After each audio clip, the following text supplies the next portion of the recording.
Alright, so what is going on YouTube? This is Sam from Team SamRax1 here, and this is for all you GOAT fans and lovers out there. So today guys, we got Jacob with his amazing GOAT deck profile. So Jacob, how has your success been with GOAT so far? Well, I was playing anti-meta with Skill Drain back when Clee were big, and once Skill Drain got limited, I needed to pick something up. I kind of just lost interest with the modern metagame and kind of fell in love with GOAT. I like the interactions, nice and slow. There's a lot of different techs, and there's a lot of, I find personality in terms of what you can choose to play, and there's a lot that's viable. So I really like the diversity of it. I picked it up and started playing that competitively. Alright, awesome. Without further ado, let's get started with the deck profile. Yeah, so to begin, one Blackluster Soldier. This is the boss monster of the deck, right? Very standard. One Air Knight. I only play one Tributor here, just to avoid bricking and to maximize the consistency. One Warrior Lady. I need lights. I'm playing a dark heavy build with a lot of flip-flop.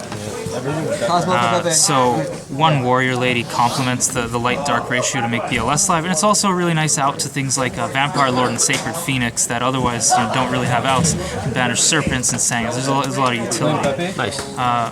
One Breaker, very standard. Sangan, staple. Serpent, Sangan searches Serpent, very standard. And then one Tribe. So Tribe and Serpent. Tribe is a very big out in the deck. So that's it for kind of the staple lineup. Next, I'm playing a very big flip-flop engine here. So two Tsukiyomi, two Magicians of Faith, two Night Assailants, two Decoichis, and one Morphing Jar. Yep. So the idea with my deck was to basically emphasize the flip-flop aspect and gain all of my advantage from that. Yes. Tsukiyomi and any of these will establish lockdowns. So if on my first turn, really good first turn play, if I a Sukin and a Night Assailant, is I can Night Assailant and hold the Sukin hand. On my turn, if my opponent sets something, I can flip the Night Assailant to destroy something. Nice. Then I can Suk down, and now I have to... It's reusing that and reusing that. Night Assailant's also very important because of the fact that I don't have any beaters in my deck, so this gets rid of beaters. It's also very important to recycle flip effects and gain advantage. I can use Grateful Charity very early with this. So that's what that's for. And it hides the Morphing Jar because this discarded by Morphing Jar gets back any flip effect monster. Nice. So that's the combo. And that's the flip effect engine there. Next, the spells. 3 GOAT, 3 meta, and 2 GOAT. The 3 meta is very important because meta is the most important card in the game. Yep. The GOATs, you can play 2. I'm choosing to play 3 just because I don't really have that many. I'm not playing Merchants, I'm playing Night Assailants and things. And it's also very good to insulate attacks. The books, I used to play 3 books, but I swapped 1 out for a sack. Reason being that I was just getting beaten to death a lot. I needed the extra defense, and using Sakuretsu armor on a Decoichi and then protecting that is a really big game plan. Nice. Yeah, so that's how that works. And 2 I find is really all I've been needing. I do side the 3rd though, because it is a very valuable card. And next, standard. Anyone going? Trinity. Trinity, wow. Heavy Space, Snatch and Prem. Wow, this is where all the good stuff came out from. That's why they're back. Yeah. Okay, and 2 crossouts. And 2 crossouts. Nice. So that's just very standard. You'll see that in any GOAT list. Traps, Ring, Torrential, Mirror Force, and Call. The 4 staples you'll see in any GOAT list. And then Tech, 1 Dust Tornado, which is very important. There's not a lot of back row removal, and it's important to save for things like Call and Prem and Snatch. It's an important card to save. It's not something you should waste. It's a more valuable card than people kind of realize. And 2 sacks. This is just to protect my flip-flops. They're very weak, so protecting a Decoichi and then continuing the lock with Tsukiyomi. That's like a really important game plan. Nice. And it really puts people behind when they try to get over that and they can't. Okay, awesome. So let's go off to your extra deck real quick. You have an extra deck? Well, I'll show you the side. A side deck. Yeah. So to start off, we got one Jinzo. Anything with big beaters, lots of traps, right? I side a small warrior toolbox.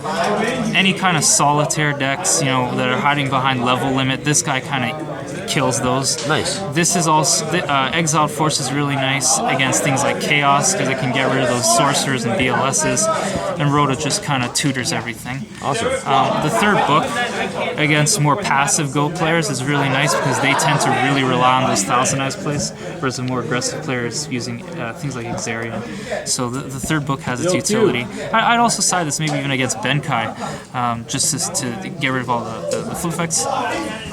Messengers of Peace, currently debating these, but these are to punish over-aggression, things like vampire decks and whatnot that have these 2,000 beaters and not much else. The Messenger helps me just flip-flop with the Dekoichis. Awesome. 2 of these for burn.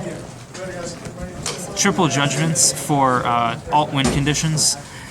And 3 Wabokus for things like Benkai OTK, Cat OTK. Any OTKs, the Wabokus will stop that. Awesome. All right, now let's go off to the extra deck real quick. Extra deck. So you can play as many as you want. I have a 52 card extra deck. Really? Why? Because back then there was no limit? There's no limit. Yeah, you could play like 130 if you want. Okay. Just okay. I'll show you the important things. Okay, just show. Wow. 3,000 Eyes, that's the most important. Then 3s. You can play any 3s you want. Dragoness, the Wicked Knight, is the most important one.